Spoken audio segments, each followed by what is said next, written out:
Bonsoir à toutes et à toutes.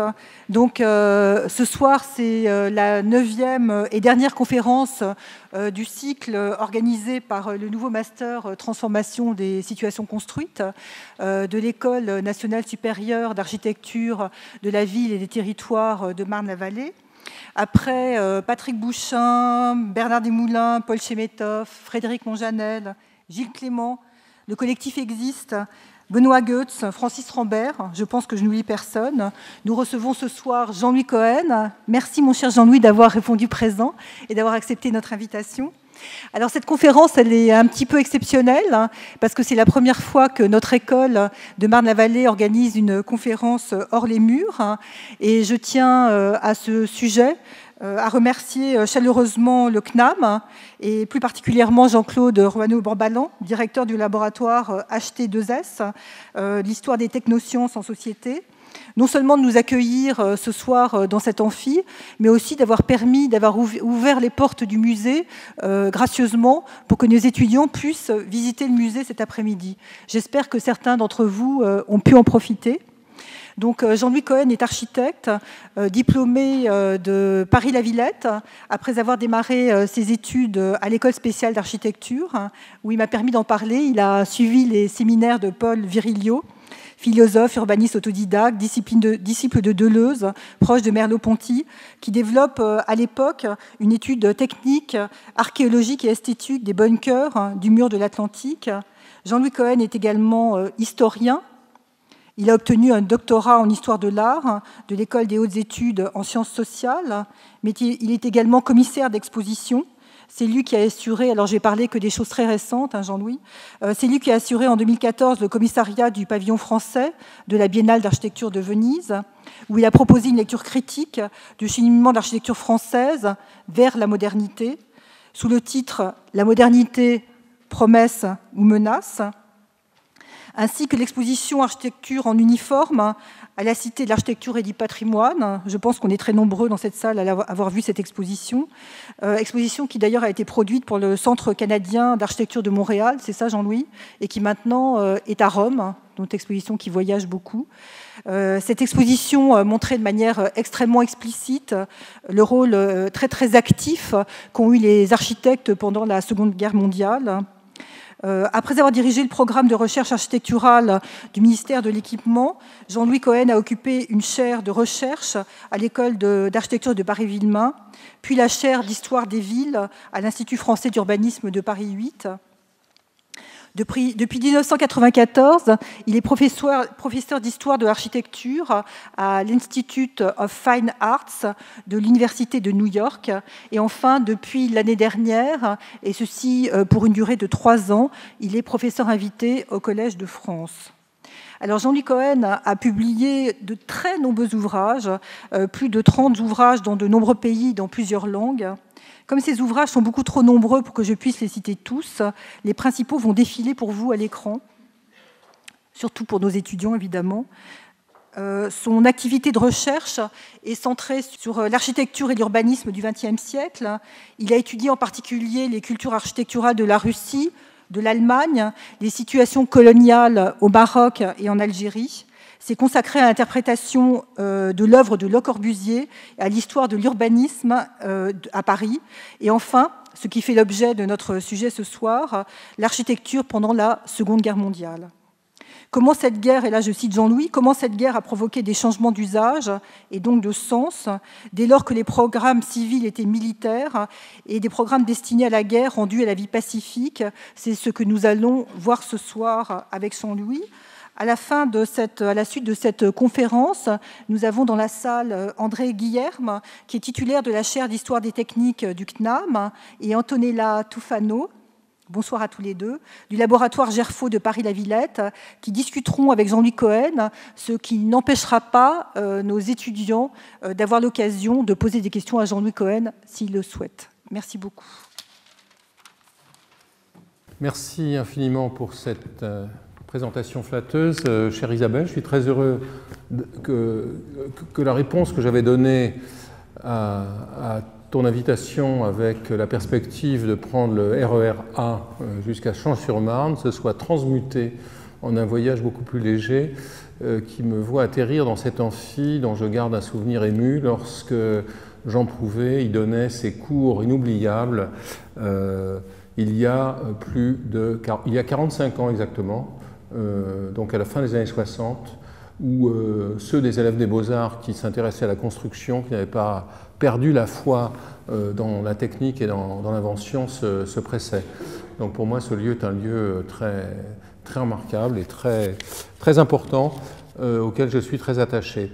Merci donc à tous les collègues du Conservatoire national des arts et métiers qui ont accueilli cette conférence. Belle coopération, franchement, je ne saurais que vous féliciter de faire en sorte que l'école de Marne soit aussi une école de Paris, et qu'elle soit présente ici, et en échange en plus avec une institution qui depuis très longtemps s'est posé au moins le problème de la construction, souvent le problème de l'urbanisme et parfois celui de l'architecture. Donc, ce que je me propose de faire aujourd'hui en répondant à l'invitation d'Isabelle et de son équipe est de croiser, ou plutôt de tirer dans le sens de cette question de la transformation, la recherche qui a été la mienne à propos de l'architecture pendant la Seconde Guerre mondiale. Et donc je vais reparcourir une série de thèmes qui étaient présents pour certains dans l'exposition, qui pour d'autres étaient un peu marginaux. Je me propose de les tirer dans cette perspective, sans pour autant vous proposer une théorie des transformations, qui pourrait être une théorie génétique, qui pourrait être une théorie mathématique, qui pourrait être une théorie sociologique. Ce n'est pas mon propos. En revanche, je voudrais montrer comment cette question de la transformation, du changement d'usage, du changement de sens est constamment présente dans cette période de la guerre qui m'a intéressé. En tout cas, donc, architecture uniforme, le propos consistait à s'interroger sur une période, au fond, je ne dirais pas complètement méconnue, mais sous-interprétée de l'histoire de l'architecture et de l'urbanisme du XXe siècle. Je l'ai fait au travers d'une exposition et d'un livre que vous voyez ici, et je le ferai au moyen d'un récit illustré ce soir. Et ces trois formes de narration, qui se basent sur le même stock de recherche, sur plusieurs années, peut-être même plusieurs décennies de recherche, sont assez différents. Donc certains des thèmes que j'aborde ici sont des thèmes qui étaient vraiment très marginaux dans le bouquin, qui n'étaient pas représentés dans l'exposition, d'autres au contraire présents dans les deux autres médias sont absents aujourd'hui. Je dirais que l'exposition et le livre ont un rapport anamorphique, c'est-à-dire que certaines choses se racontent avec des images et des objets, d'autres à condition de les trouver dans une exposition, alors que dans un livre, on peut sans doute tout raconter, mais pas toujours tout montrer. Alors, l'exposition, je vous rappelle qu'elle a eu lieu dans 3 endroits, et j'y reviendrai. Je voudrais, avant tout cela, parler de mon implication en tant que chercheur, mais aussi en tant qu'être humain dans cette histoire. Mon rapport à la Seconde Guerre mondiale est un rapport qui commence dans mon enfance. Je suis né en 1949 à Paris. Dans la cour de l'école communale de la rue Vulpian, nous ne jouions pas aux cow-boys et aux Indiens, mais aux maquisards contre les SS. Pour moi, mais outre ce que me racontaient mes parents, je vais en dire un mot, la première, finalement ma découverte de la Seconde Guerre mondiale était une extraordinaire bande dessinée qui a été rééditée depuis, La Bête est morte, qui racontait la Seconde Guerre mondiale chez les animaux, au travers d'une identification assez extraordinaire des nations aux animaux. Les Allemands étaient bien sûr des loups, les Américains des bisons, les Russes des ours, les Anglais des bulldogs, les Italiens des hyènes, et les Français étaient tous des lapins, à l'exception du général de Gaulle qui était une cigogne. Donc c'est ainsi que par la bande que j'ai commencé à comprendre ce qui s'était passé. Et évidemment, je n'ai pas pu échapper à mon histoire familiale. Ma mère déportée, juive, mais déportée comme résistante et qui a sans doute survécu pour cela à Auschwitz, que vous voyez en haut. Mon père dans la résistance à Paris. Ce n'est pas lui que vous voyez en bas, car il était plutôt dans l'état-major des FTP que sur les barricades, mais il a passé 4 ans dans la clandestinité. Donc cette histoire était vraiment ancrée en moi, et finalement, lancer cette recherche était une sorte de reconstruction ou de réconciliation de réintégration de l'historien, de l'architecte, de l'historien que j'étais devenu avec cette histoire. Alors, en lançant cette exposition, je suis tombé sur toute une série de situations et je voudrais les évoquer ici. Je voudrais rappeler donc que mon propos s'est développé dans trois lieux. Tout d'abord au Centre canadien d'architecture de Montréal, dans des espaces extrêmement définis, construits pour présenter des dessins de la Renaissance, dans une scénographie un peu contrainte et dans laquelle le propos ne s'était pas complètement déployé, c'était en 2011.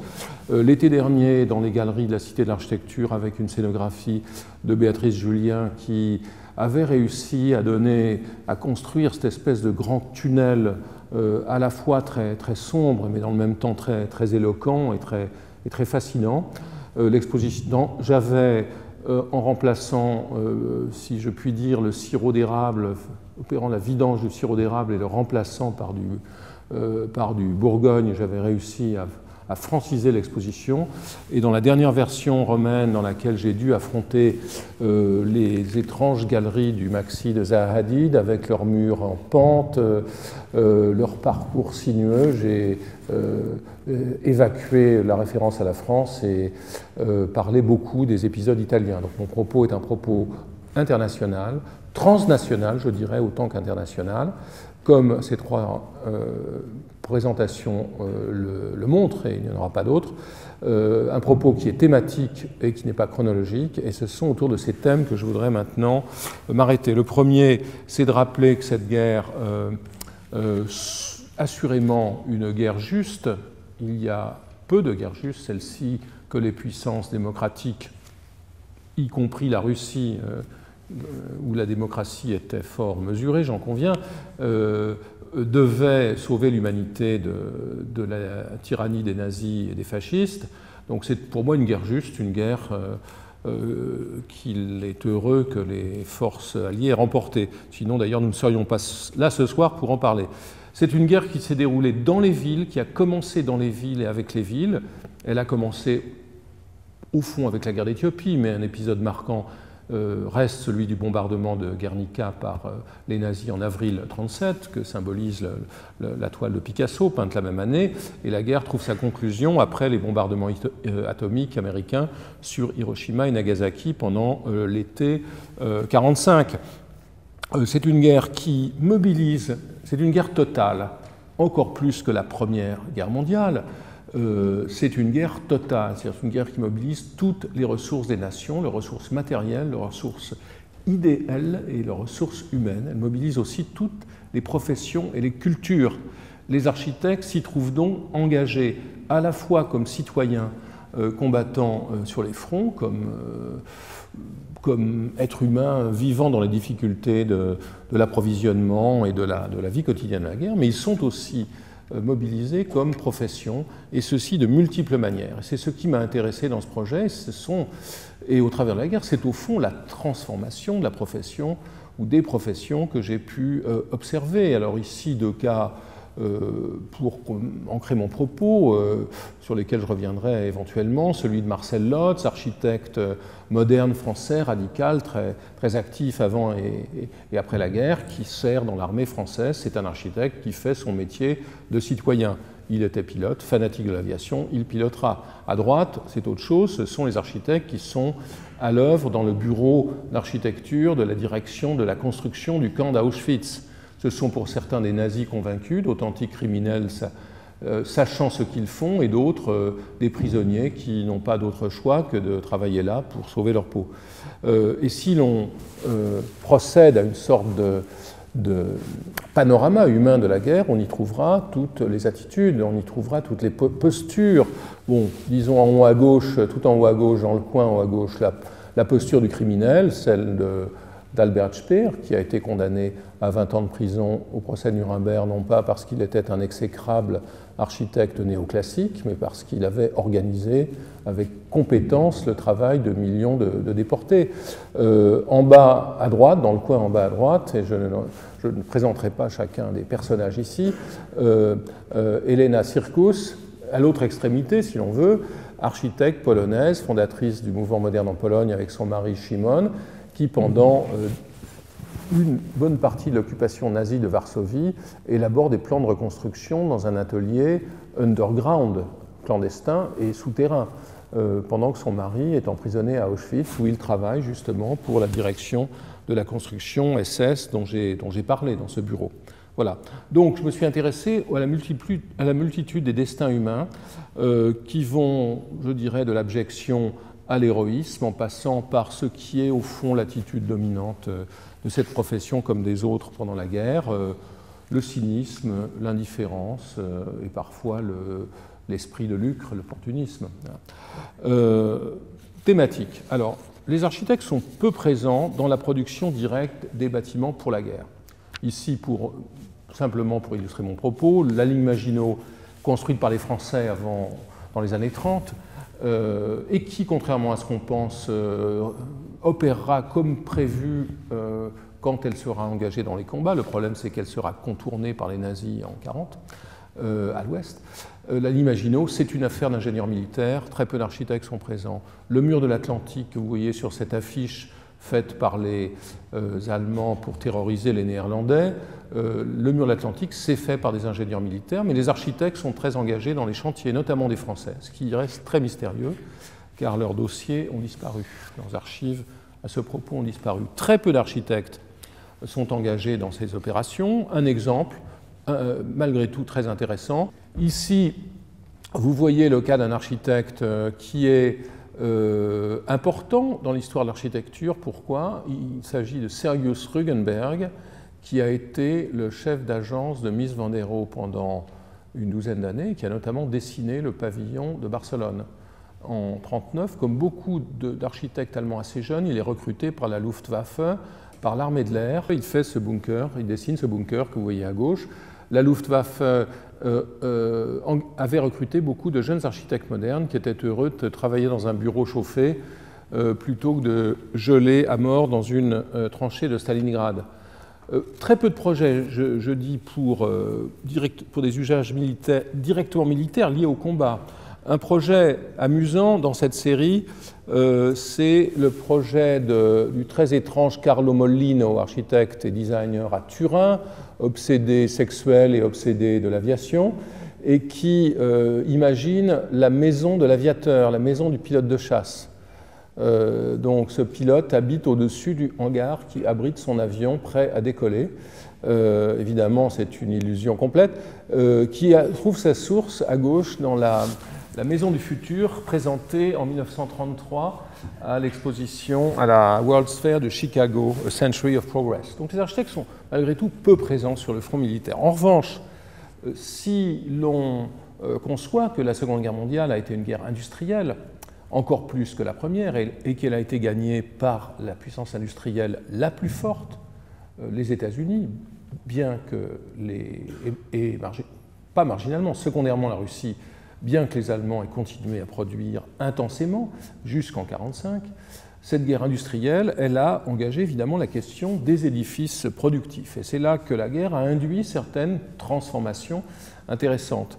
Dans l'échelle des projets, dans les technologies utilisées et je dirais dans la typologie de ces bâtiments. Dans l'échelle tout d'abord, des entreprises industrielles énormes ont été constituées notamment aux États-Unis. Ici, l'arsenal de tanks Chrysler à Detroit construit par Albert Kahn.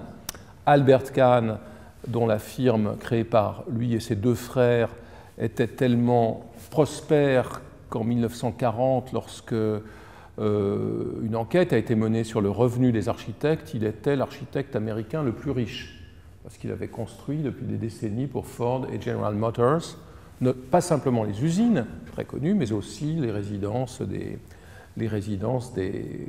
propriétaires et jusqu'au bâtiment de l'Université du Michigan. Donc Kahn arrive à faire des bâtiments infiniment plus grands que les précédents.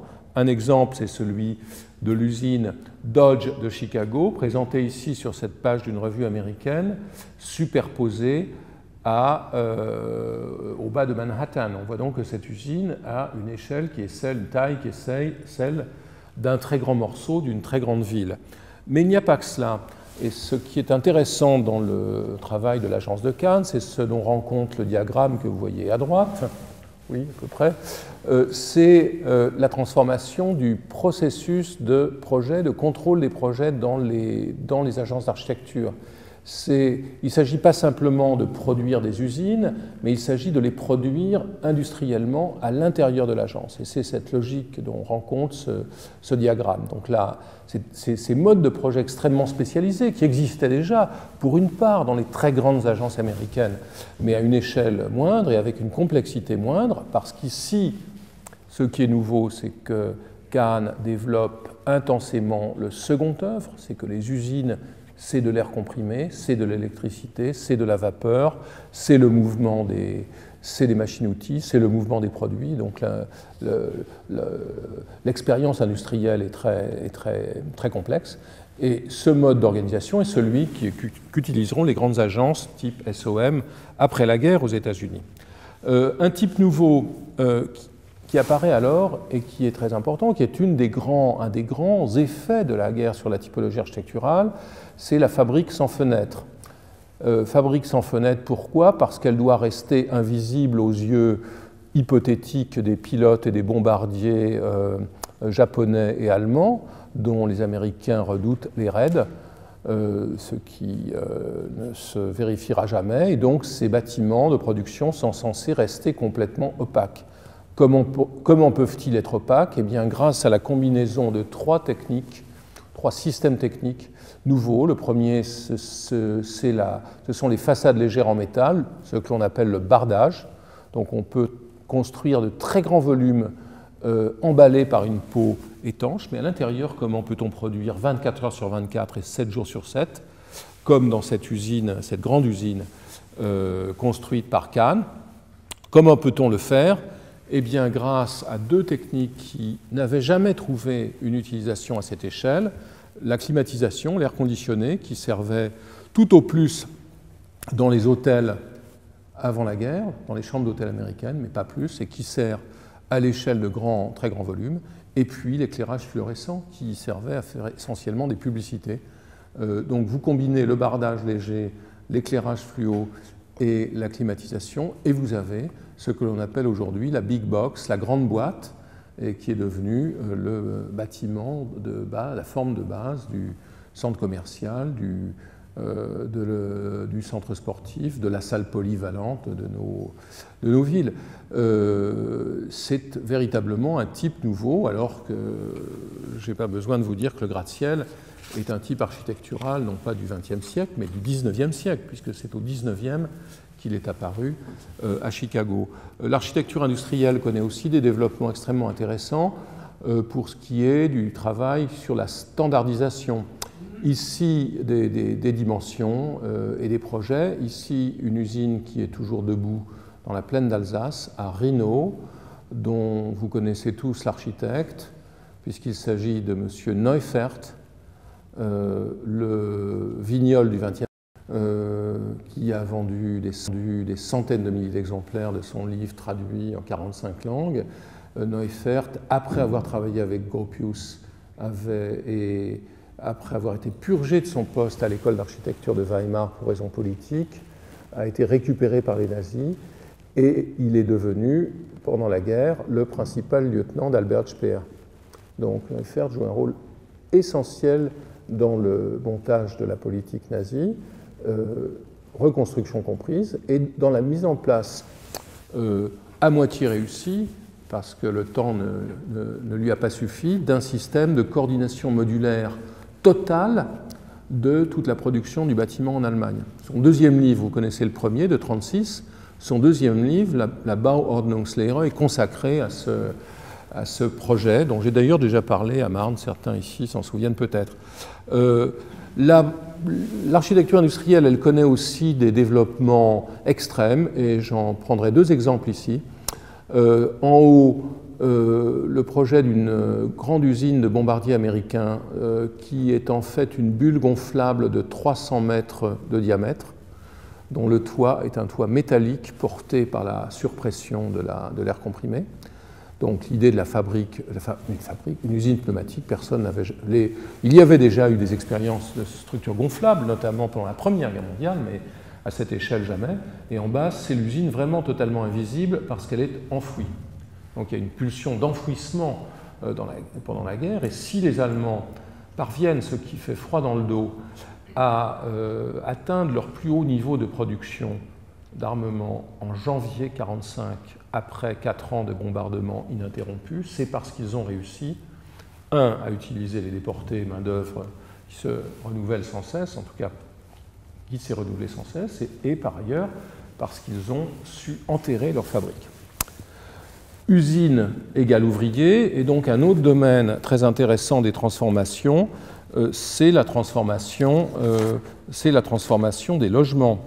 Et ici, vous voyez, on voit apparaître dans le domaine, notamment aux États-Unis, puisque c'est aux États-Unis que se construisent à peu près 500 000 logements pendant la période de la guerre, dont beaucoup de logements provisoires, c'est aux États-Unis qu'apparaissent des projets nouveaux. Jusqu'en 1940, aucun architecte moderne n'avait réussi à construire vraiment des logements de manière significative aux États-Unis, à part des maisons individuelles et quelques ensembles collectifs, mais aucun grand ensemble, aucune cité-jardin, aucune des villes nouvelles du New Deal de Roosevelt n'utilisait des formes modernes. Il y a des échecs. Le projet de Frank Lloyd Wright pour ces logements en forme de trèfle pour une usine du fond du Massachusetts est un échec parce que le sénateur local préfère donner la commande à un architecte qui fait partie de ses électeurs. Donc Wright ne le construit pas. En revanche, Richard Neutra parvient parfaitement à construire l'ensemble de Channel Heights à Los Angeles, à San Pedro, qui est un ensemble remarquable par son utilisation du paysage, que vous pouvez peut-être voir sur cette photo de maquette. En bas, il y a une photo amusante qui montre la maquette devant l'agence et la maison de Neutra à Silver Lake, pour ceux qui connaissent LA. En haut, et celles qui connaissent LA, en haut, vous voyez donc cette maquette. Cet ensemble est très important parce que c'est peut-être le premier dans lequel véritablement les habitations sont conçues selon des principes modernes, à la fois dans leur spatialité, dans l'usage des matériaux et jusque dans leur mobilier. Tout cela financé par des crédits fédéraux, ce qui est aussi une nouveauté.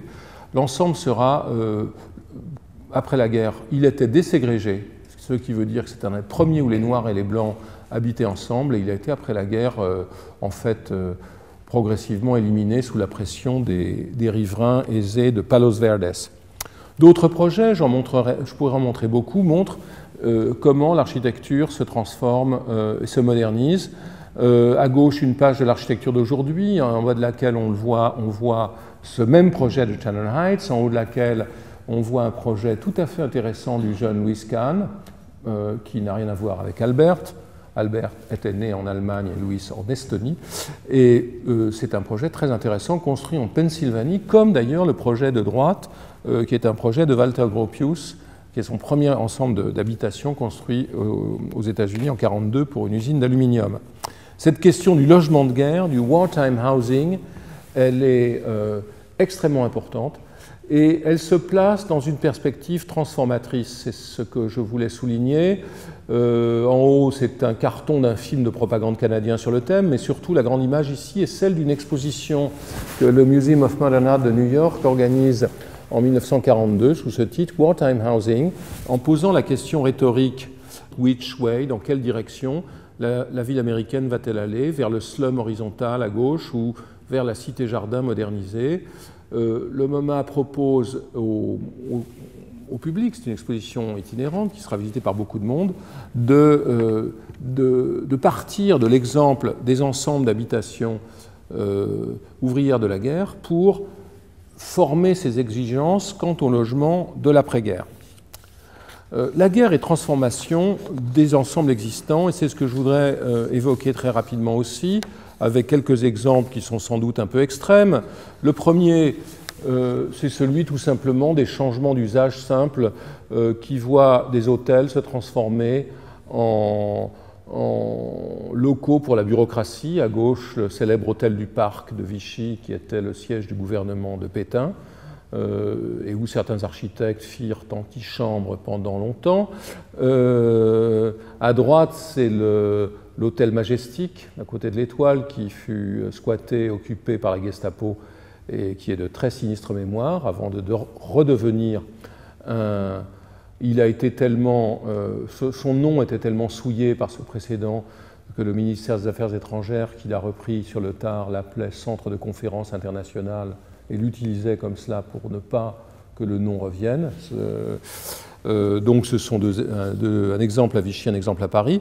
Un cas très remarquable qui est le cas du camp des Milles, où Briqueterie,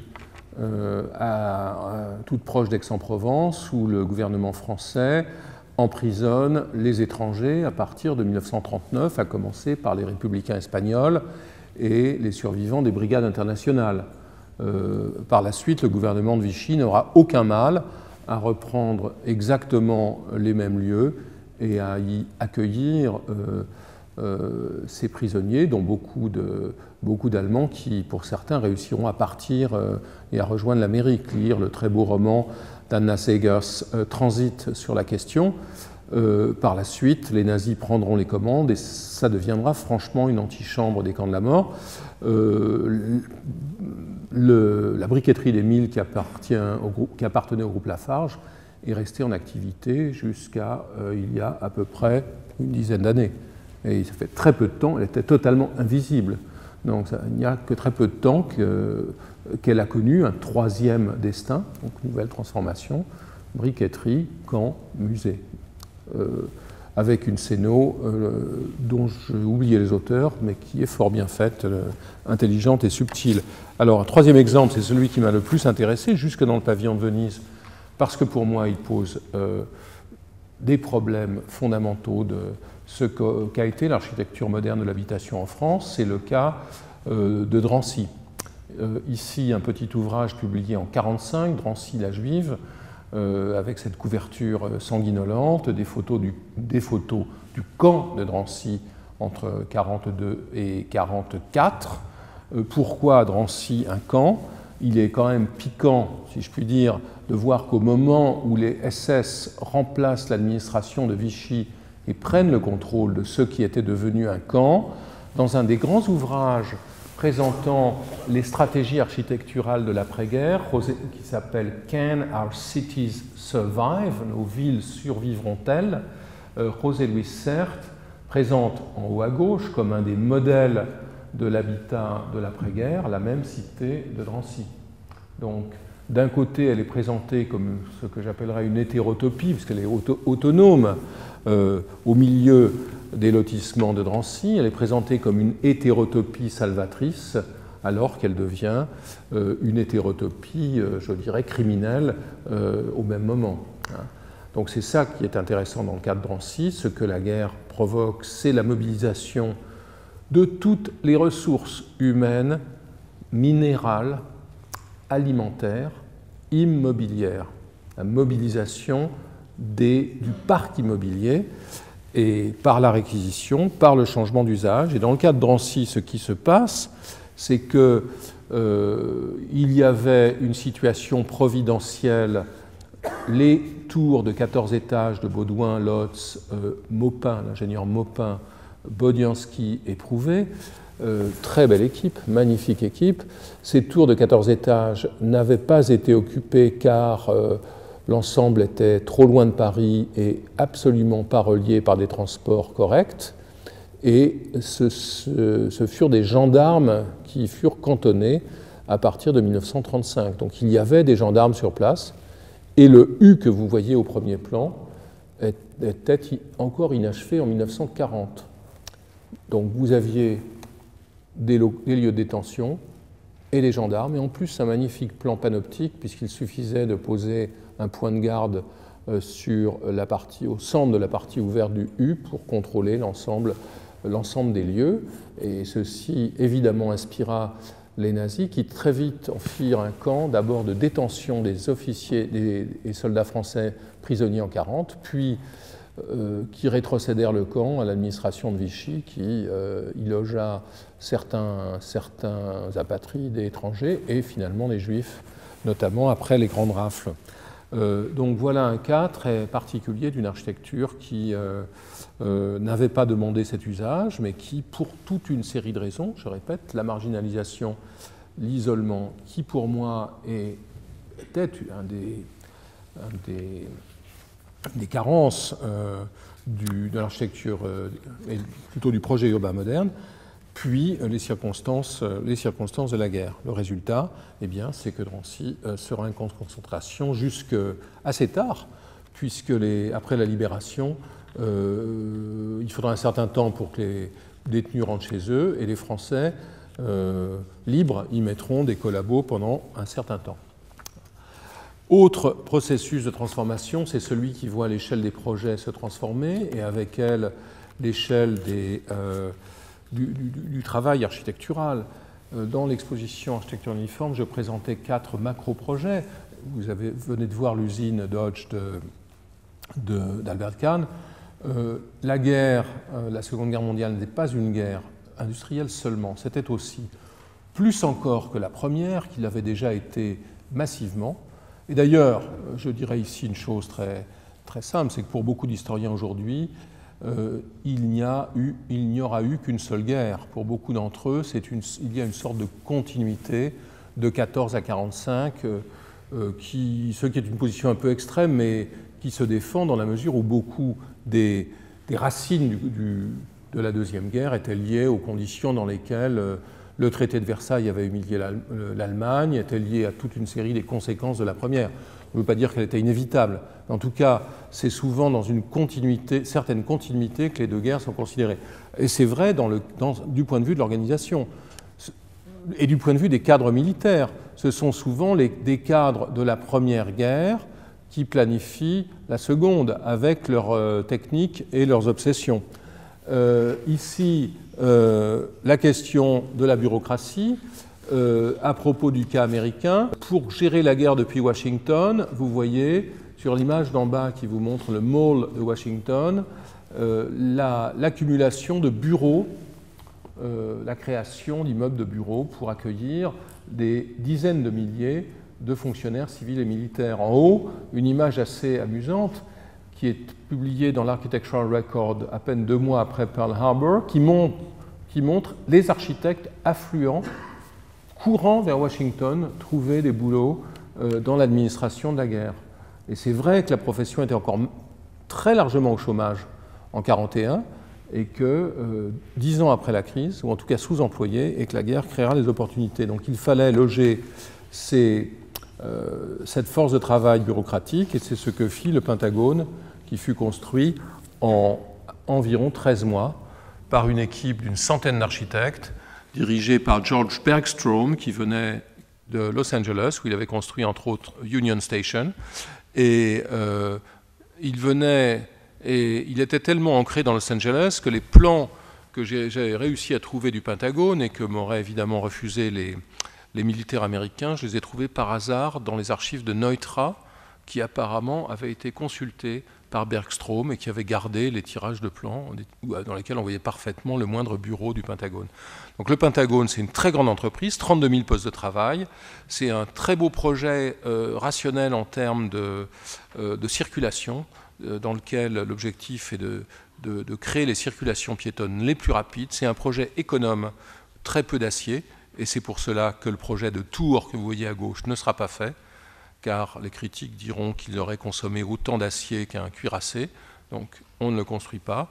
On construit en béton, pauvre en armature, et très vite. Si vite qu'une des anecdotes les plus drôles à ce propos est celle d'un architecte parmi les quelques 100 qui travaillent et qui dit à son voisin de travée « Sais-tu quelle est l'épaisseur de la poutre au 2e étage, là ? J'en sais rien, on l'a montée hier. » Voilà.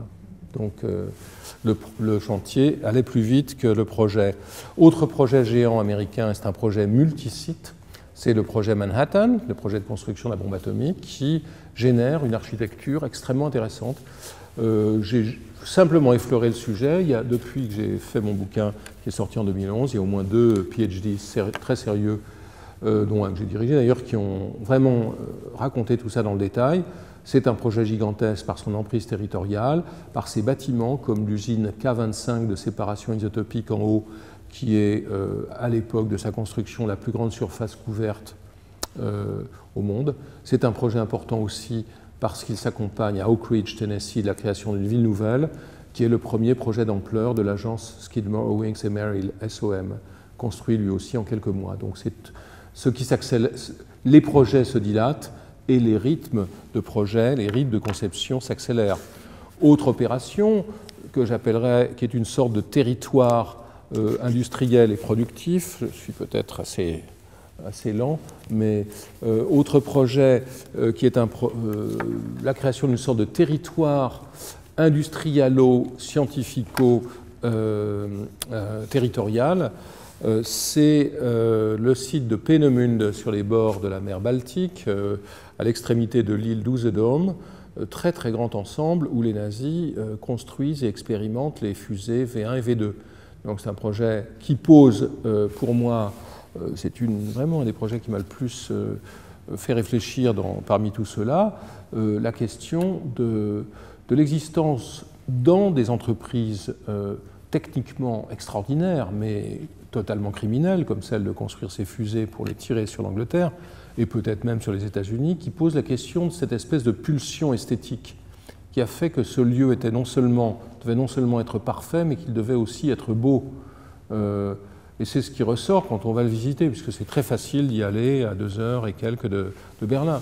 Ce que vous voyez ici à droite, c'est un dessin de l'équipe de Walter Schlemm, qui était un assistant de Speer pour faire le plan de Berlin, et qui est intéressant dans l'histoire des types de bâtiments, puisque c'est quand même la première fois qu'on voit une rampe de lancement. Personne ne savait ce que c'était, n'avait imaginé vraiment une rampe de lancement avant Peenemünde. Et vous voyez aussi le hangar vertical, qui est l'ancêtre du Vehicle Assembly Building, qui est le grand volume dans lequel Werner von Braun, chef scientifique de Peenemünde, continuant son œuvre à Cape Kennedy, le bâtiment dans lequel la fusée Saturn de von Braun sera assemblée avant la conquête de la Lune.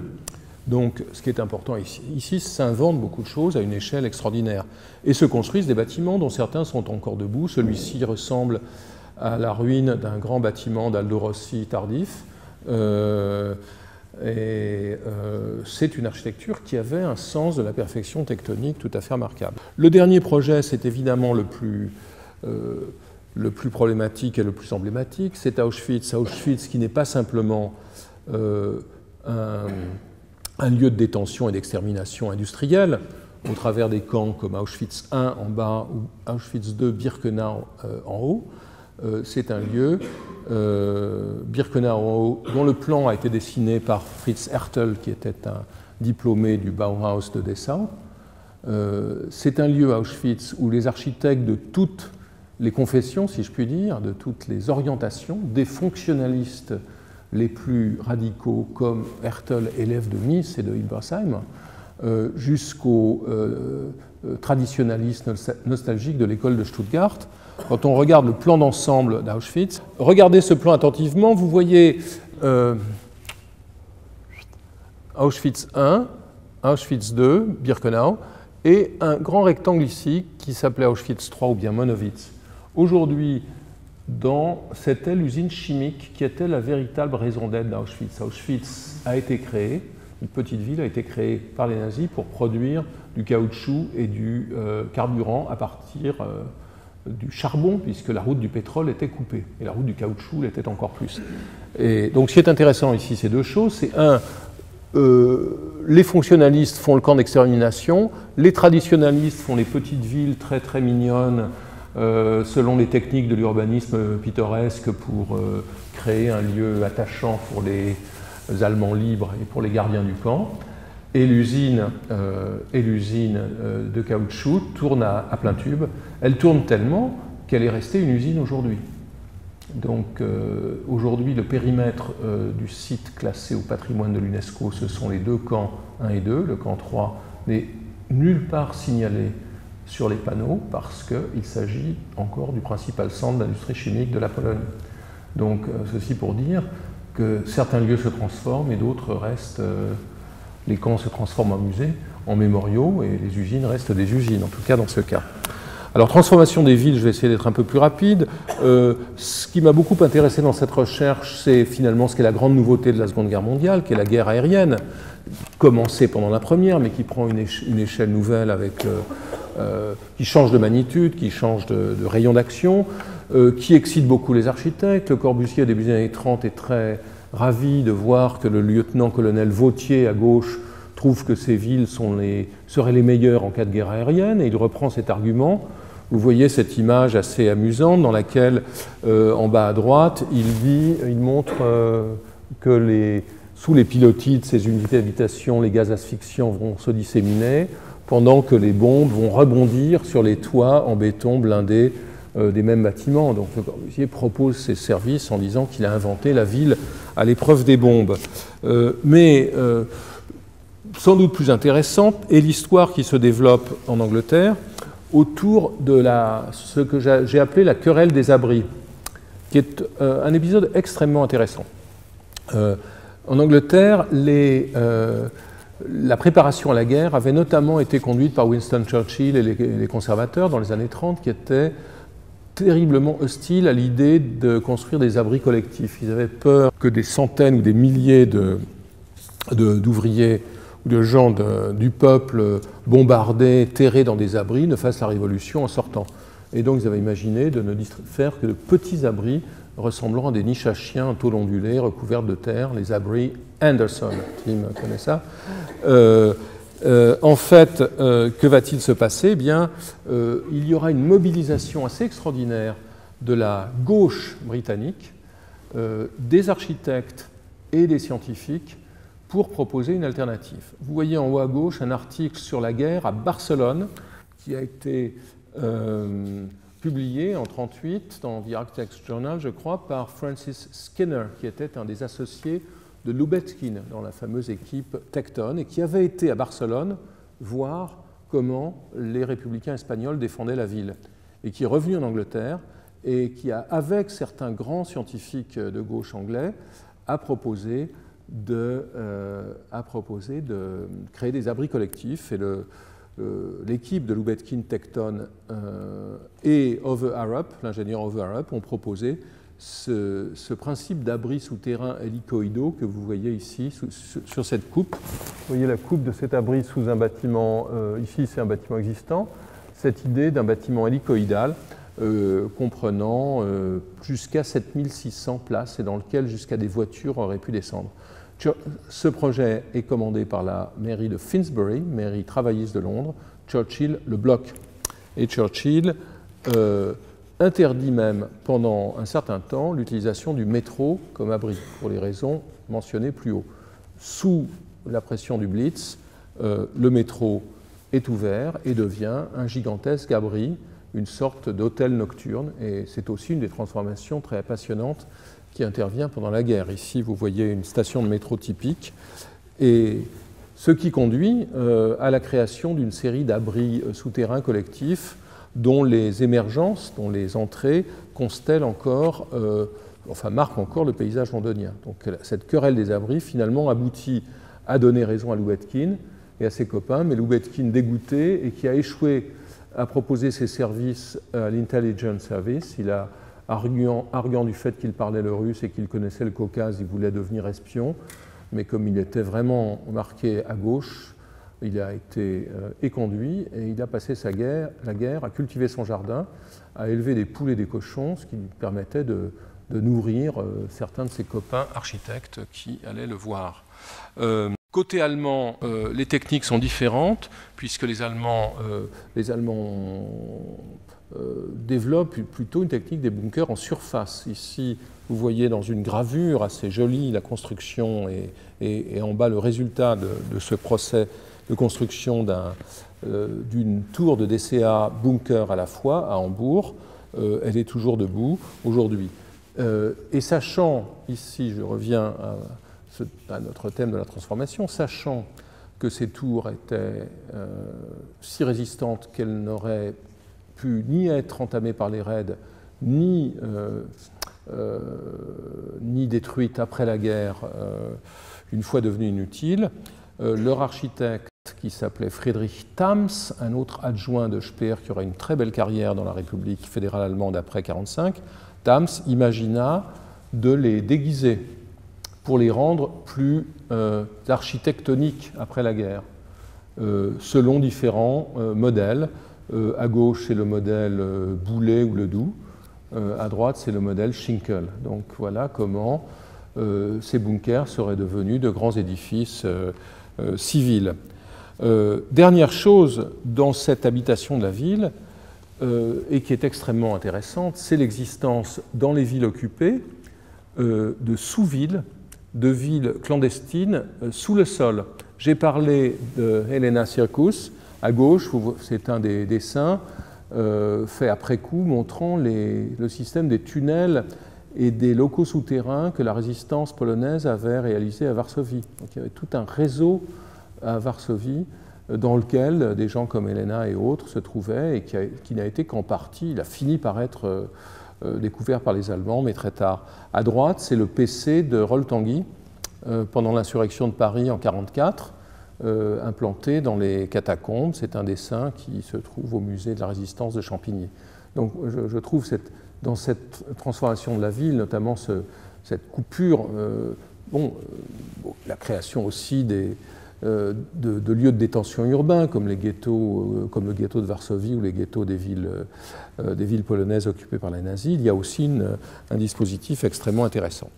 Autre cycle de transformation, c'est celui qui porte sur la perception et sur l'illusion. Transformer la perception, et notamment la perception des aviateurs, grâce à des dispositifs dans lesquels les architectes ont été très engagés.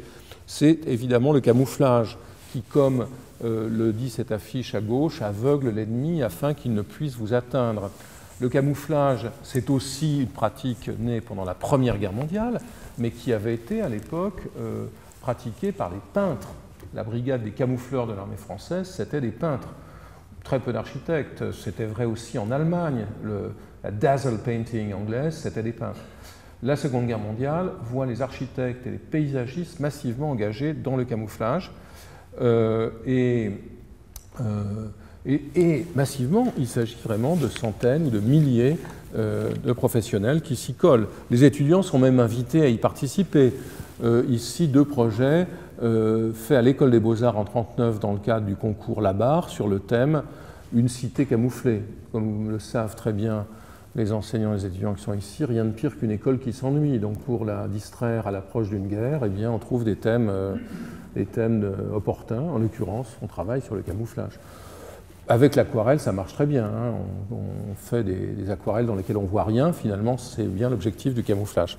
Mais il y a d'autres entreprises qui sont plus intéressantes, notamment les entreprises américaines, toujours dans les écoles. Au Pratt Institute de Brooklyn, un très important travail mené par un Allemand du nom de Wittmann sur le camouflage des implantations industrielles.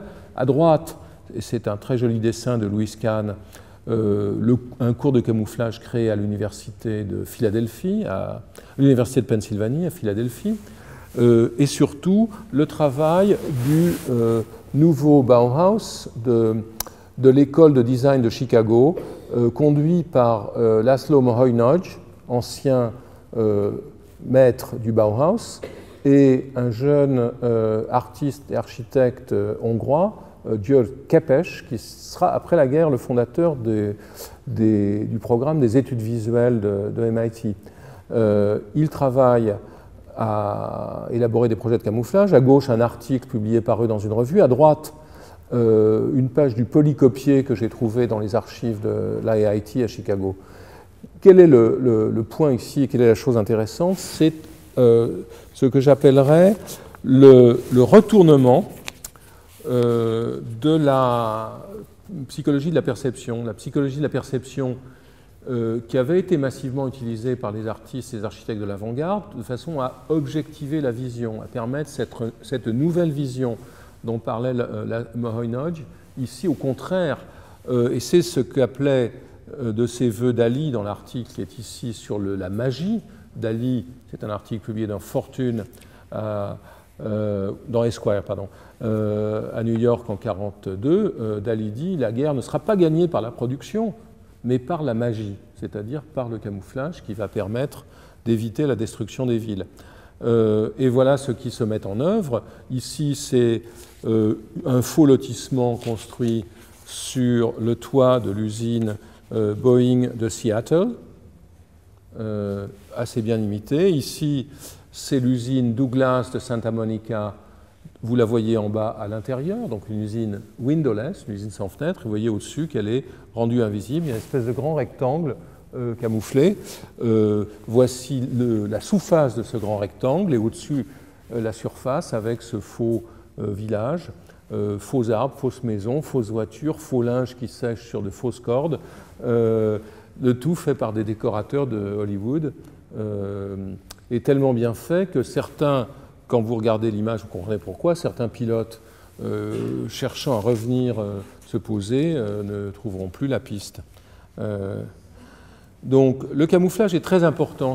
Bon, il y a un aspect ludique qui semble rendre tout cela futile, mais vous comprendrez, j'y reviendrai à la fin, que ça ne l'est pas, parce que le camouflage propose toute une série d'expériences très précises, et notamment le camouflage conduit à une démarche de projet qui n'est pas une démarche créative. Il ne s'agit pas d'être brillant, il ne s'agit pas de faire un truc visible et chouette, il s'agit de faire un truc invisible. Ce qui demande et de l'étudier scientifiquement. C'est ce que fait par exemple Hugh Casson, jeune architecte anglais très bon aquarelliste. Vous voyez ici un de ses dessins.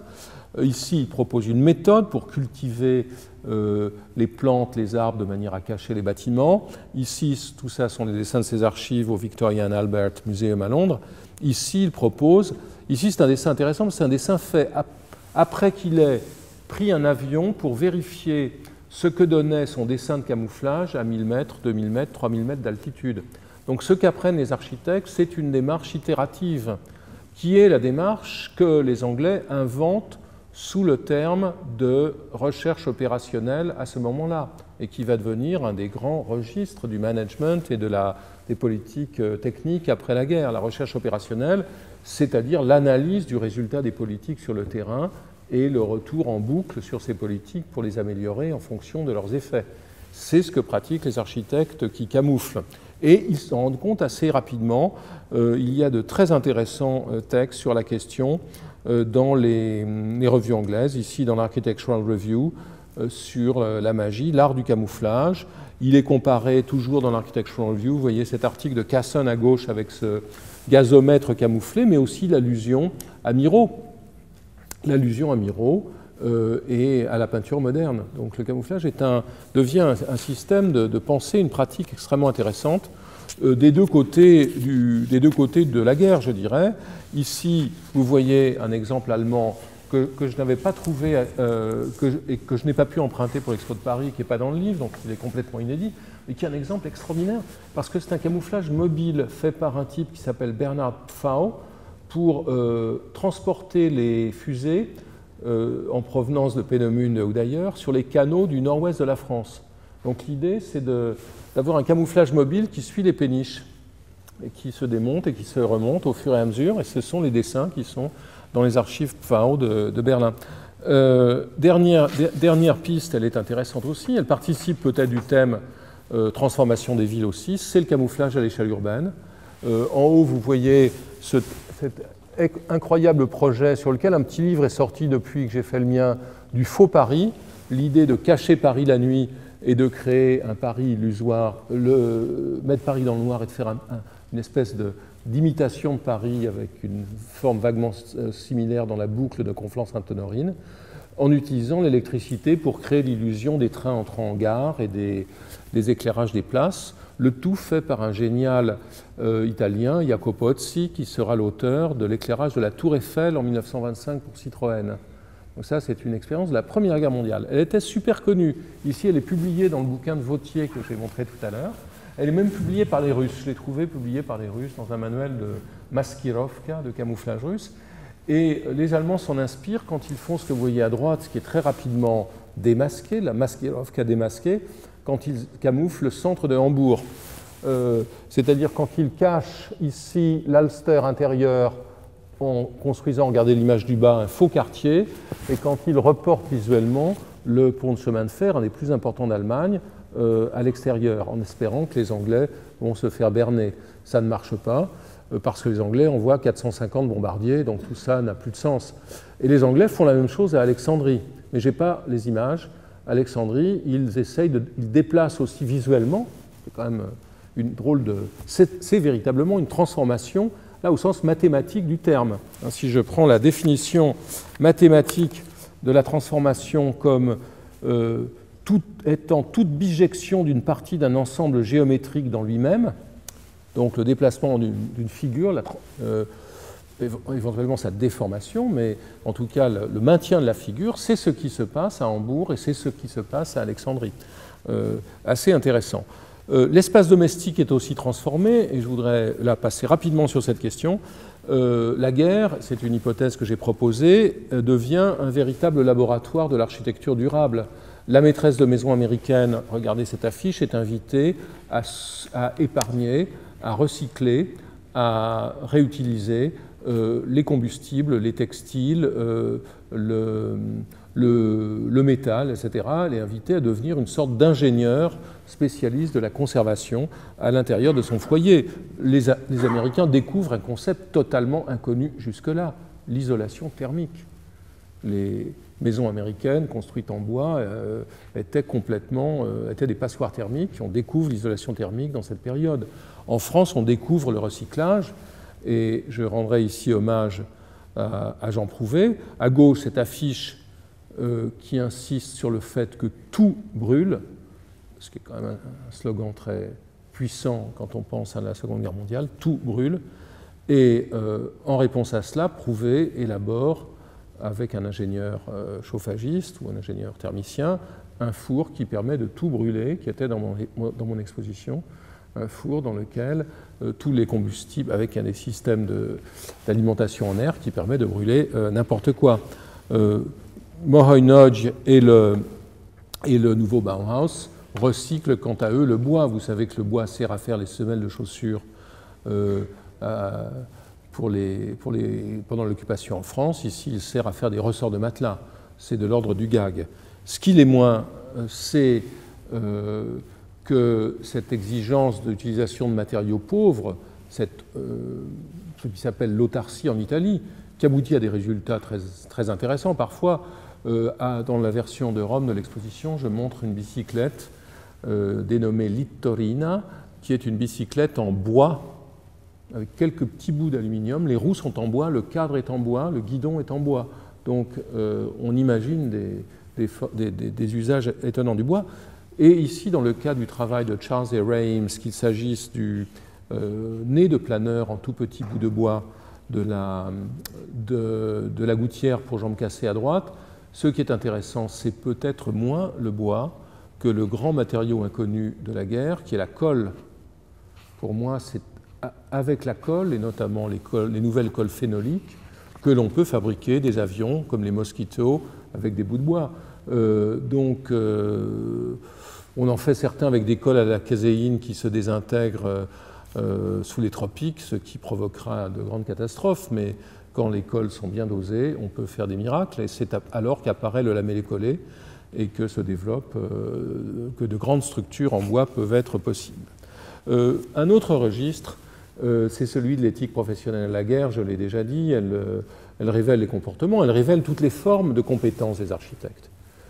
Ceux qui savent construire, ceux qui savent dessiner, ceux qui savent organiser, ceux qui savent commander, chacun se révèle selon ses compétences.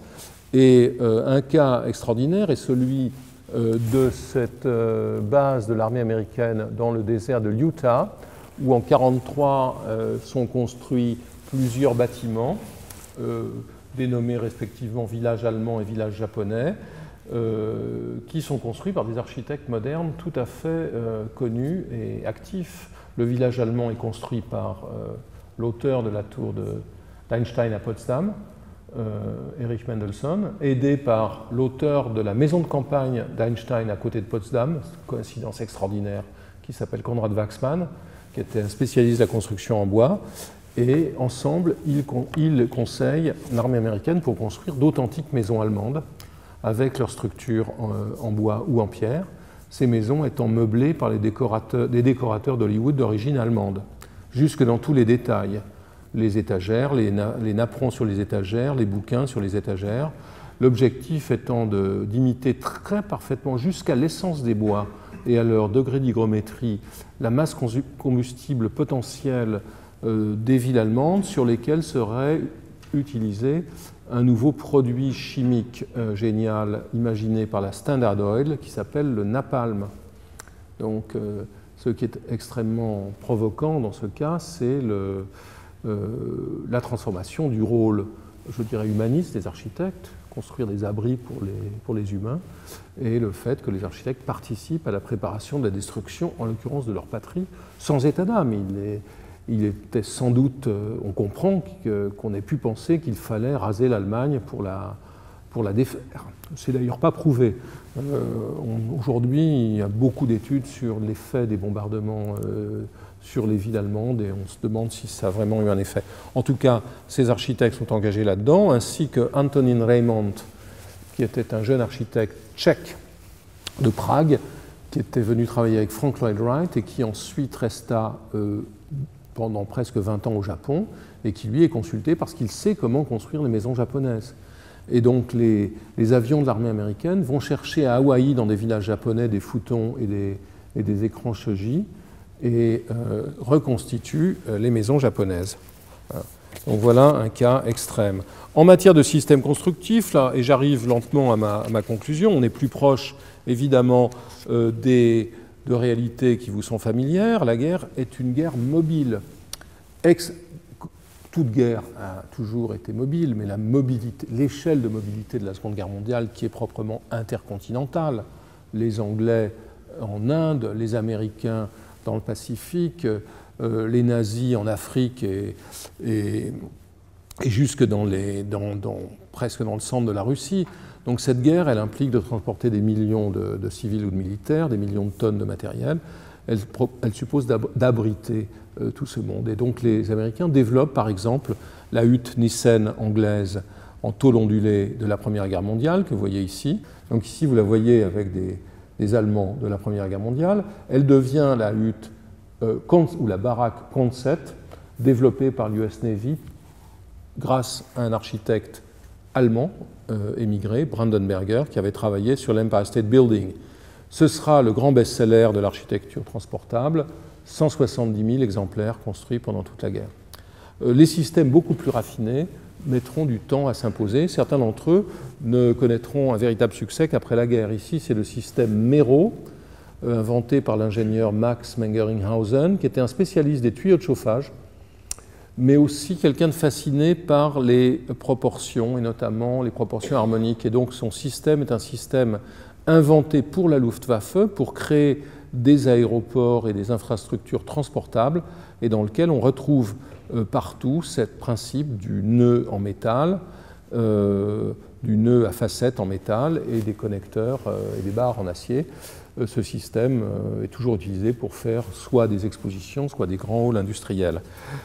Échec total ou quasi total en revanche pour le système proposé par Konrad Waxman, le General Panel System, qui est un système de préfabrication de panneaux en bois qui repose sur une idée géniale qui est celle du connecteur universel qui permet d'articuler des panneaux verticaux et des panneaux horizontaux, un connecteur fait d'éléments de crampons métalliques, comme ceux que vous voyez, que j'ai trouvés dans une boîte à cigares de la Lufthansa conservée dans les archives du Die Waxman à Berlin. Donc, l'imagination constructive est déchaînée avec des résultats variables. Les résultats tangibles et efficaces, ils sont britanniques, pas complètement par hasard. Ce sont deux types d'ouvrages absolument remarquables. Le premier, ce sont les deux ports artificiels Mulberry construits au moment du débarquement de Normandie, éléments en béton préfabriqués, imaginés par plusieurs centaines d'ingénieurs et quelques architectes et beaucoup d'entreprises dans le plus grand secret, coulés ou amarrés devant les plages de Normandie en juin 1944 et qui ont permis le succès de l'invasion alliée. Intéressant, très intéressant, l'image d'en bas où l'ai-je trouvé? Dans le premier numéro que l'architecture d'aujourd'hui consacre en 1945 à la préfabrication. Les exemples montrés aux architectes par l'architecture d'aujourd'hui en 1945, elle reprend sa publication, c'est le pont Mulberry, et l'idée donc de préfabrication à partir d'éléments lourds en béton. Et c'est un autre succès extraordinaire des Anglais, c'est le pont préfabriqué Bailey, qui lui est totalement une autre idée. C'est l'idée de fabriquer des éléments de pont standards de 3 pieds par 5, si je ne me trompe, et des éléments légers absolument rigoureusement identiques et qui peuvent être assemblés, doublés, triplés, superposés, sous-perposés, et qui permettent de créer des centaines de types de ponts différents. Là aussi, plus de 1500 de ces ponts seront construits. En Afrique du Nord, on en voit un en bas en Libye. Beaucoup sont encore en activité sur certains chemins d'Europe.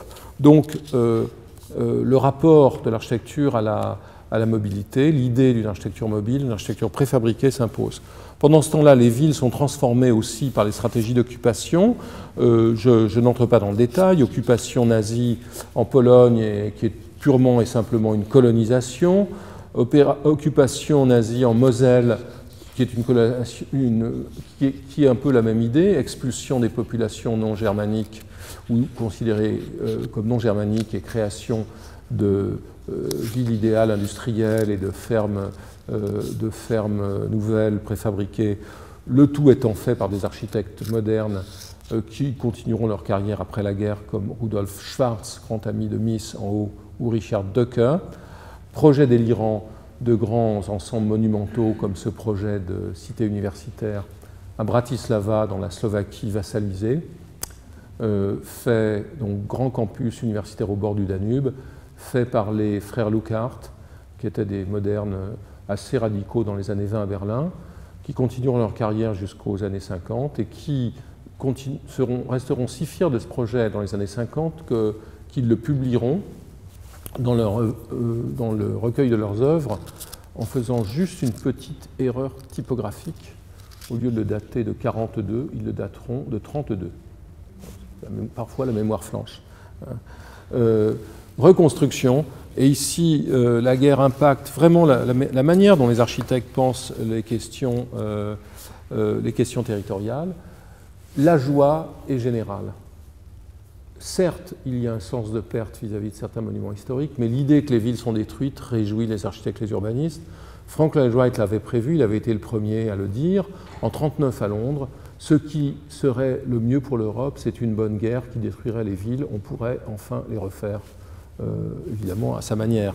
Ici, vous voyez cet urbaniste bloqué par les bureaucrates avant la guerre, qui après, grâce au Blitz de Londres, hein, regardez, on voit ici, c'est très clair, hein, on voit ici sur ce dessin le Blitz de Londres, Londres sous le Blitz, et bien enfin on peut repartir, donc tout va aller pour le mieux. Dans les pages de l'admirable Architectural Review, qui est sans doute la publication la plus intéressante de cette période, extrêmement vivace, polémique, en dépit d'une censure qui est une censure intelligente, l'Architectural Review pose un problème qui me semble très intéressant, qui relève de la transformation, qui est celui du destin des ruines. Va-t-on reconstruire les villes en liquidant les ruines, ou va-t-on au contraire se servir des ruines comme des ruines modernes, comme au XVIIIe siècle on s'était servi, on avait idéalisé les ruines gothiques, quitte d'ailleurs à en construire de fausses?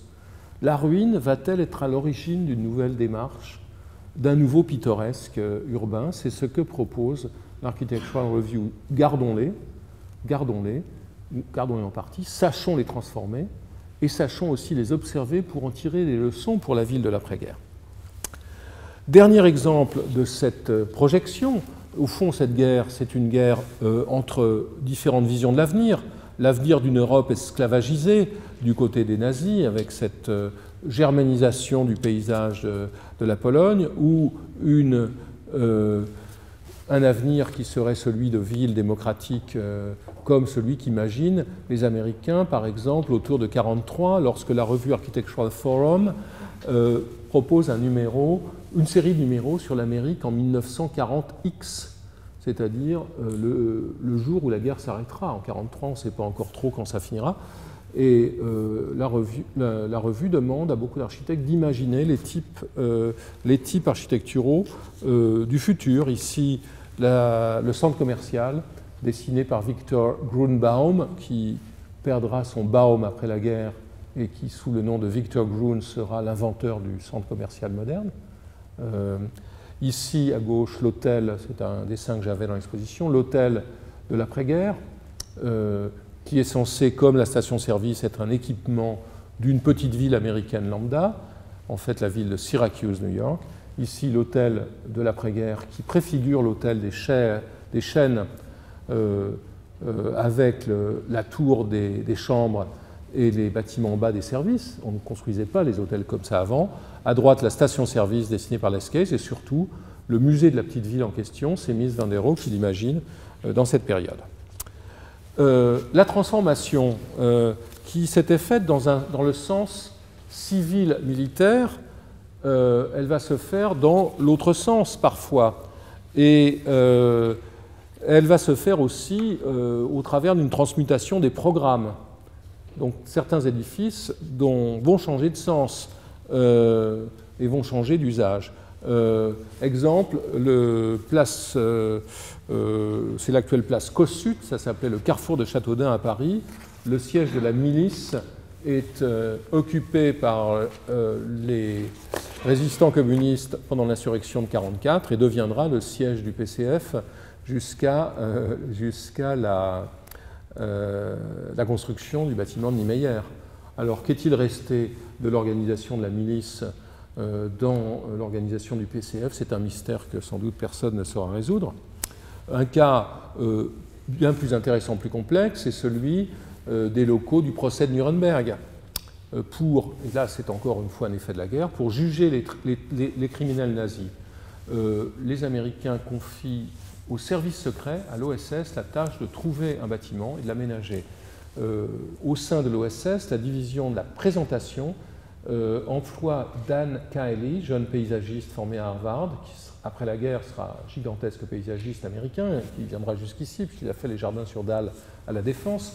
Kiley trouve un palais de justice, fait un projet et le construit, comme le montre cette photo de la maquette que j'ai trouvée dans les archives secrètes de l'armée américaine.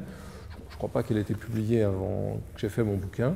Et donc Kiley travaille, transforme ce bâtiment, en fait, qu'est-ce qu'il en fait? À la fois une salle de cinéma, puisque le procès de Nuremberg est le premier dans lequel le cinéma est utilisé comme pièce à conviction, et une sorte de studio de télé dans lequel le procès est filmé pour l'édification des populations mondiales. Alors j'en termine en parlant d'autres transformations des édifices et des techniques. Les bunkers indestructibles, qui étaient finalement des sortes d'hôtels, puisqu'ils étaient des abris pour les populations pendant les raids nocturnes des Alliés, deviennent de véritables hôtels commerciaux. Ici, c'est un exemple à Francfort, mais il y en a beaucoup d'autres dans toute l'Allemagne. Certains architectes avaient prévu aussi la transformation des édifices des temps de guerre en édifices civils. Et ici, je vous montre une diapo abominable, parce que j'ai dû la refaire à partir d'un dessin encadré dans l'exposition de Rome. C'est un bâtiment, c'est un projet d'un architecte qui s'appelle David Aberdeen, anglais, qui conçoit un bâtiment en ayant une forme d'usage pendant la guerre, notamment dans l'usage dans lequel il maximise les chambres à coucher, puisque finalement on n'a rien à bouffer, donc on distribue des gamelles, la cuisine n'a pas de sens, le séjour n'a pas de sens non plus. L'essentiel, c'est de loger de la main-d'œuvre, et après la guerre, eh bien, on refait des logements normaux dedans, exemple. Du côté des techniques, dès 1944, la question de leur recyclage et de leur transformation se pose. Ici, c'est une magnifique double page de la revue Arts and Architecture, qui est publiée à Los Angeles. Quoi faire de tous ces surplus de technologies, de matériaux accumulés pendant la guerre, surtout en Amérique? Eh bien, on les déplace vers le champ de l'habitation. C'est l'avion qui construit la maison. C'est-à-dire quoi? C'est-à-dire l'expérience de l'utilisation du contreplaqué moulé dans l'avion qui va permettre de faire la maison. Les plastiques qui ont servi à faire des cockpits et des lieux d'observation militaires, des pièces d'avion vont servir à faire de la vaisselle. Les huttes Quonset vont être recyclées. à gauche, une page de l'architecture d'aujourd'hui qui nous montre une hutte Quonset transformée en habitation en Californie. Et à droite, eh bien, c'est le dernier bâtiment construit par Pierre Charot, le seul qu'il ait construit aux États-Unis. C'est la maison du peintre Motherwell, qui est faite à partir d'éléments de hutte Quonset à East Hampton, aujourd'hui démolie. Donc, un gigantesque mouvement de recyclage s'engage. Hutte Quonset toujours, 2 projets réalisés par Bruce Goff. Bruce Goff, c'était un jeune architecte américain qui avait servi dans les bataillons de construction de la Navy, les Seabees, et qui construit une chapelle en Californie avec les éléments de Quonset et une maison pour un peintre dans l'Illinois. Échec aussi dans ce processus, lorsque Buckminster Fuller essaye de transformer l'usine d'avions Beechcraft de Wichita, que vous voyez en haut, pour construire la Wichita House, l'échec est total. Il essaye de le faire avec l'appui des syndicats américains, et c'est un magnifique projet, étudié dans tous ses détails, remarquable à tout point de vue, comme le montre le seul exemplaire, l'un des 2 exemplaires conservés que l'on peut voir au musée Henry Ford d'Airborne. Vraiment un objet absolument hallucinant. Mais mon hypothèse, c'est qu'aucune banque ne donne d'hypothèque pour rembourser le prêt permettant d'acheter un objet qui ne ressemble en rien à une maison, puisqu'il n'a pas de valeur de revente, étant totalement éloigné de tous les codes du marché de l'habitation. Donc le projet se casse la gueule, Fuller en construit 2. En revanche, il y a des succès, donc il y a une dialectique succès-échec. Un succès relativement important que célèbre d'ailleurs déjà la presse américaine, ce sont les préfabs anglais, et notamment le succès de la maison Aero, Airplane Industry Research House, je crois, ou Research Organization House. Donc les constructeurs d'avions constituent un groupe commun dans lequel ils travaillent sur une maison utilisant les techniques, notamment les métaux légers, et des dizaines de milliers de ces maisons sont construites, notamment l'une d'entre elles, celle que vous voyez à droite, est construite dans la cité, bon, c'est un petit exemple, dans la cité expérimentale de Noisy-le-Sec du ministère de la Reconstruction à Paris, mais il y en a beaucoup qui ont été construits en Angleterre. Et en Allemagne, eh bien, M. Willy Messerschmitt, génial constructeur d'avions, se voit interdit de faire des chasseurs et se voit intimer l'ordre de faire des maisons. Et donc Messerschmitt utilise les moyens de production de sa chaîne pour faire des maisons à ossature métallique légère. Vous voyez ici une double page de Baumeister qui le raconte. Alors, c'est en Angleterre que se passe, à mon avis, la réflexion la plus intéressante, notamment matérialisée par une exposition de 1946, Britain Can Make It, qui marque le renouveau de l'industrie britannique, notamment à l'export, mais dans laquelle une section intitulée War to Peace montre, comme vous le voyez sur la photo de droite, qui est assez intéressante. Vous voyez ici la carlingue d'un avion et tous les fils qui relient la carlingue de cet avion à des objets d'usage quotidien. C'est une espèce de diorama très didactique qui illustre très bien le titre de cette double page du catalogue, du Spitfire à la casserole. Ça n'est pas du glaive à la charrue, selon la bonne vieille image consacrée, mais du Spitfire à la casserole. Les techniques de la métallurgie légère et de la métallurgie des hautes températures permettent de faire des revêtements de casseroles. Et tout ceci prend une dimension assez importante, tant en Angleterre que dans d'autres pays. La Vespa, j'en ai mis une à cause de cela dans la version italienne de l'exposition, la Vespa résulte là aussi du fait que Piaggio, constructeur d'avions militaires, se voit interdire de continuer et utilise et ses ingénieurs et ses chaînes de montage pour faire des petits scooters. L'exposition, la section War to Peace de l'exposition Britain Can Make It montre d'autres exemples qui pour certains sont assez cocasses. La dame assise sur un siège pneumatique qui recycle les coussins de flottaison des avions ou les gilets de sauvetage des pilotes de la Royal Air Force. Et à droite, beaucoup plus important, le constructeur de meubles Race utilise des stocks d'aluminium pour faire les premières chaises en aluminium moulé, qui vont être produites à des milliers d'exemplaires, peut-être même des centaines de milliers d'exemplaires, des dizaines de milliers d'exemplaires. Donc il y a véritablement, et enfin je pourrais aussi en ajouter beaucoup, les architectes participent à cette transposition des matériaux, ici le plexiglas. À droite, vous voyez un projet de poste de radio en plexiglas imaginé par Erne Goldfinger, cet élève de Perret qui s'était beaucoup engagé dans la guerre, plutôt dans la politique des expositions. Enfin, exemple cocasse, mais que je voudrais présenter quand même, dans l'édition française de Mécanique populaire, de Popular Mechanics, vous voyez, mois après mois, les exemples les plus drôles de recyclage d'équipements. Ici, le casque de GI qui devient un pot de fleurs. Alors, je voudrais conclure en parlant des transformations de la pratique et en évoquant deux ou trois cas très précis qui montrent que la pratique de l'après-guerre va changer sous l'impact de certains objets, sous l'impact de certaines expériences. Premier cas, c'est le cas de la Jeep. En bas à droite, cette Jeep, c'est celle de Peter et Alison Smithson, avec laquelle ils se pointeront au Congrès international d'architecture moderne d'Aix-en-Provence en 1953. Ici, c'est une page de la revue Arts and Architecture dans laquelle Charles Sims photographie et commente la Jeep, dont il célèbre la vérité nue. Il écrit « Le sentiment de la beauté de ses formes s'est développé de mille manières, mais avant que ce sentiment puisse vraiment s'emparer de nous, il fallait que cette beauté nous soit jetée à la figure.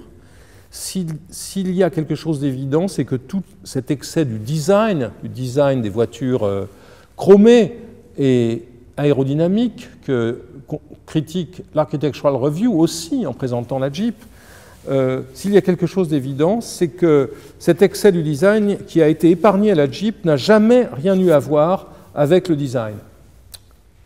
Was not design after all. Donc, si vous voulez, ici, ce que fait IMS, c'est il renouvelle l'opération de Le Corbusier. Le Corbusier 23, ou déjà 1920, des yeux qui ne voient pas les autos, les paquebots, ici, des yeux qui ne voient pas les jeeps. Donc c'est un premier cas où certains équipements amènent à repenser et sont à l'origine finalement de ce qu'on pourra appeler l'esthétique high-tech, qui va se nourrir directement du travail de IMS. Donc il y a là un premier aspect. Un deuxième aspect qui est important, c'est la transformation des modes de certains modes de projet de composition. Ici, ce magnifique rendu du Festival of Britain de 1951, vraiment grande célébration de la Renaissance de la Grande-Bretagne.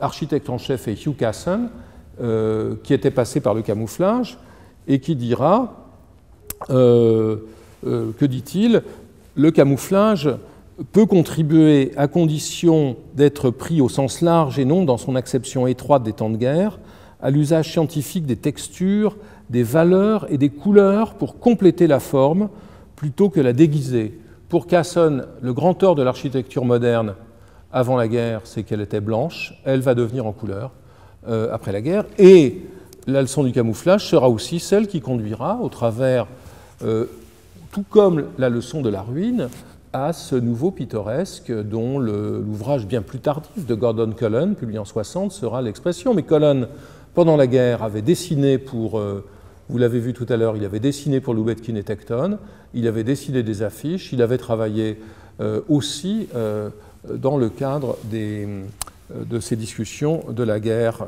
que j'ai évoquées. Je voudrais terminer en évoquant un dernier exemple britannique qui me semble important.